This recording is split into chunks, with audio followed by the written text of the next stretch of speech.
The method of moments is the oldest recipe for turning data into parameter estimates, and the simplest. The idea is a bargain.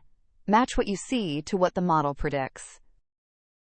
Every distribution's moments, its mean, its variance, and so on, are functions of its parameters.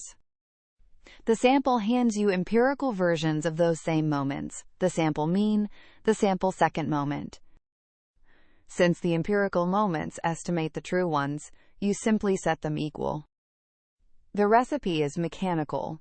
Write each theoretical moment as a formula in the unknown parameters. Set as many moments equal to their sample versions as you have parameters to find. Then solve that little system. Whatever comes out is your method of moments estimate. Take the exponential distribution, whose only parameter is the rate, lambda.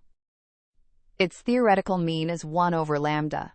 Set that equal to the sample mean.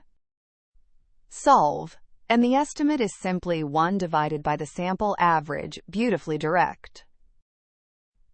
The appeal is obvious. It's easy, it always returns an answer, and it's consistent as the sample grows.